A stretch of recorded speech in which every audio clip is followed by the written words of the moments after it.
दोस्तों शुरू करते हैं आज की कहानी।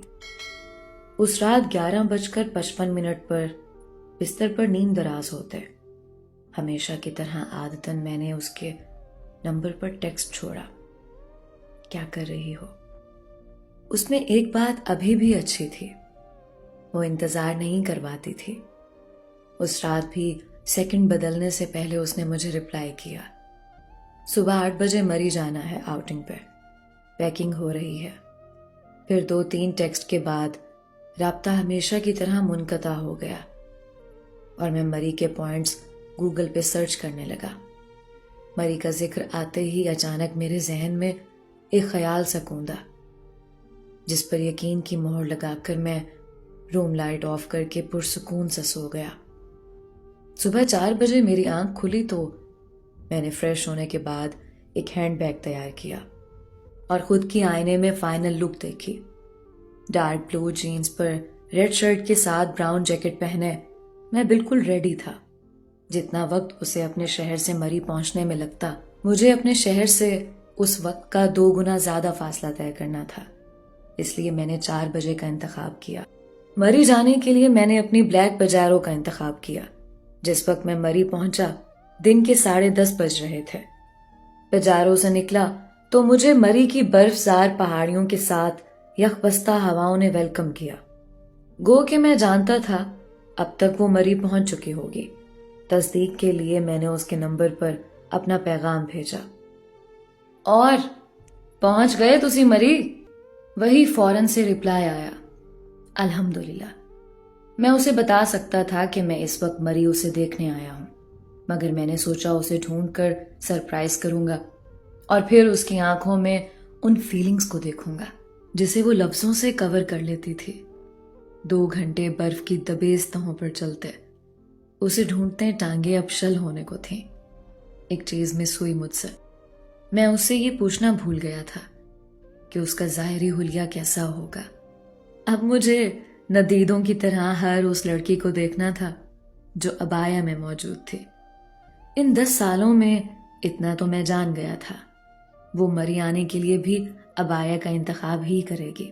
मैं मजीद कुछ घंटे उसे ढूंढने में लगा सकता था, मगर अगर ये मैं कर गुजरता तो बेवकूफ़ी होती मेरी। जिंदगी हमें बार बार मौका नहीं देती कि हम अपनी सांसें इकट्ठी कर सकें। मैंने उसे अचानक से सरप्राइज करने के लिए इरादों पर मट्टी डाली और उसके नंबर पर टेक्स्ट किया, मुझे मरी की वो लोकेशन सेंड करो जहां तुम इस वक्त खड़ी हो। वही झट से रिप्लाई आया, बस कुछ घंटे ढूंढने पे थक गए हो? मैं चौंका, मगर अगला टेक्स्ट मुझे बर्फ की तरह जमा गया। डार्क ब्लू जीन्स पे रेड शर्ट के साथ ब्राउन जैकेट, तुम्हारी नमूनों जैसी ड्रेसिंग बदली नहीं। और मैं पागल ही तो हो उठा था। आखिर क्या था उस लड़की में? हर बार अल्लाह के सामने मुझसे पहले पहुंच जाती थी। मैंने डोलती सांसों के साथ गिरती बर्फ की ओट से अपने चारों सिम दीवानों की तरह देखा। सफेद बर्फ पर रंग बिरंगे इंसानों के झुरमुट, ऐसे जैसे किसी आर्ट गैलरी में लटकी कोई पेंटिंग। इस भीड़ में उसे कैसे तलाशता मैं? मगर इसी भीड़ से उसने भी तो मुझे ढूंढ लिया था। तो क्या मेरी चाहत अभी भी उसकी चाहत से आगे नहीं बढ़ पाई थी? सूरज मरी के पहाड़ों पर आने से मुआजरत कर चुका था। एक चांद था जो धड़ल्ले से आ निकला था और मुझे बस चांद के आने का ही डर था। मुझे उस चांद के आने से पहले उसे ढूंढना था, वरना मुमकिन था काली रात के स्याह घोर अंधेरे मेरी किस्मत में लिख दिए जाते। मैंने हार मानी और सेल फोन पर पड़ी बर्फ की बॉल्स को झाड़कर टेक्स्ट टाइप किया। मैंने आज भी कई बार की तरह उसकी मिन्नत की, रहम करो मुझ पर, मुझे दिखाई दो। शायद वो खिलखिलाई थी जिसकी गवाही आसमान से गिरती बारिश की नन्ही सी बूंद ने दी थी। अरे देखो तो, शाहजादा एक फकीरन से रहम की इल्तजा कर रहा है। इस तंज पर अजियत की छुरी ने मेरे वजूद को काटा तो मेरी आंखों में नमी तैरने लगी। आंखें बंद करके मैंने उस नमी को हल्क तक पहुंचाया और इस बार उसके सामने برسوں پہلے جیسا رویہ اختیار کیا۔ نہیں بتانا تو مت بتاؤ، مگر پھر اس کے بعد اسی برف تلے میری قبر بنا کر واپس جانا۔ میری دھمکی کارگر تو ثابت ہوئی، مگر بدگمانیاں اپنی جگہ موجود تھیں۔ لاہور کے شاہی قلعے میں بنی میری محبت کی قبر کا یہ حق ہے کہ مری کی سفید برف بھی ایک قبر چاہتی ہے۔ وہ بے رحم نہیں تھی، اسے میں نے بنایا تھا۔ میں نے اس کے تلخ لفظوں کا اثر زائل کرنے کو آنکھیں بند کی کہ اس خوشبو نے میری سانسوں پہ حملہ کیا۔ ایٹرنل لو۔ مجھے یاد ہے اس نے بتایا تھا وہ یہ خوشبو استعمال کرتی ہے۔ اس نے کہا تھا، پتہ ہے شاہ، پہلے میں ایٹرنل لو استعمال کرتی تھی اور آج میں تمہاری ڈبل ڈائمنڈ خرید کر لائی ہوں۔ میں ان دونوں خوشبوؤں کو ملا کر یوز کروں گی تاکہ میری اور تمہاری خوشبو ایک ہو سکے۔ ابھی میں خوشبو سے نہیں نکل پایا تھا کہ اس کی آواز میری سماعت سے ٹکرائی۔ محبت کے سچے تو خوشبوؤں کو محسوس کر لیتے ہیں شاہ۔ افسوس تم محبت میں بھی سچے ثابت نہ ہو سکے۔ وہ میری محبت کا مذاق اڑا رہی تھی۔ اسے حق تھا، وہ وہی کر رہی تھی جو میں نے اس کے ساتھ کیا تھا۔ خوشبو کے بعد آواز نے میری حسیات برف میں برف کی طرح جما دی تھی۔ ہوش میں آتے ہی میں نے آواز کی سمت رخ کیا، مگر وہ پھر ان رنگ برنگی پینٹنگز میں کھو گئی تھی۔ جتنا میں نے اسے تڑپایا تھا وہ آج سارے بدلے لے رہی تھی۔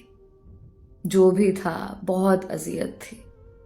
مجھے جب محسوس ہوا کہ میں ہار گیا ہوں تو میری ٹانگوں سے جان نکلتی گئی۔ گھٹنوں کے بل برف کی چادر پر سر جھکائے میں کچھ دیر اور اپنی ہار کا رنج کرتا۔ سیل پر اس کے لکھے حروف نے مجھے زندگی کی نوید دی۔ پیچھے پلٹ کر دیکھو، ریلنگ پر جھکی واحد لڑکی وہی ہے جو کبھی تمہاری منتظر ہوتی تھی، جس کے تم آج منتظر ہو۔ میں جھٹ سے پلٹا اور میری نظر رخ موڑے کھڑی لڑکی پر پڑی۔ میں اپنی ناہموار سانسوں کو ترتیب دیتا اس کی جانب بڑھا جب اس نے ایک اور عنایت کی مجھ پر۔ اب وہ رخ میری جانب کیے میری جانب چلتے برف پر پاؤں بناتی جا رہی تھی۔ یخ بستہ ہوا آنکھوں میں دھندلاہٹ لانے لگی تھی۔ اس کی اور میرے بیچ چند قدموں کے فاصلے پر میں رکا اور اپنے ہاتھوں سے برف کی چادر کو چیر کر اس کے لیے دل بنایا۔ اس سے پہلے کہ وہ دل تک پہنچتی، میں نے دل کے خانے میں جانے شاہ لکھا۔ میں گھٹنوں کے بل دل کے قریب بیٹھا، اس کی نظر کرم کا منتظر۔ وہ دل کے آغاز پر ٹھہرے۔ مجھے لگا میری معافی کا وقت ہوا چاہتا ہے، مگر پھر میں نے اس کے قدموں کو دل کے آغاز سے دل کے اختتام تک چلتے دیکھا۔ کاغذ پر لکھے جانے شاہ کے حروف کو آنکھوں سے لگانے والی آج انہیں پیروں سے کچل گئی تھی۔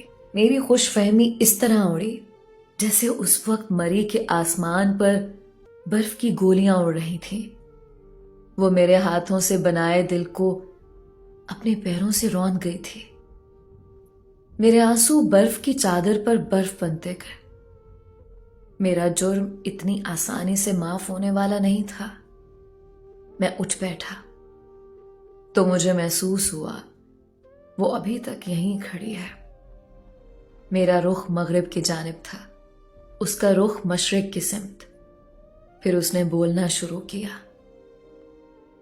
تمہیں پتہ ہے شاہ، مجھے نفرت ہے ایسے لوگوں سے جو کسی کی خاموش محبت کو جھنجھوڑ کر ان سے اپنی محبت کے قصیدے پڑھواتے ہیں۔ پھر جب ان کی محبت کا تماشا دنیا دیکھ لیتی ہے تو محبت پر ان کی تھوک دیا جاتا ہے۔ تمہیں پتہ ہے شاہ، میں نے اللہ سے منت کی تھی کہ شاہزادے کو فقیرن سے محبت نہیں عشق ہو جائے، اور جب وہ اس کے عشق میں فنا ہونے لگے تو اسے اس کی قبر کے سامنے لا کھڑا کرنا۔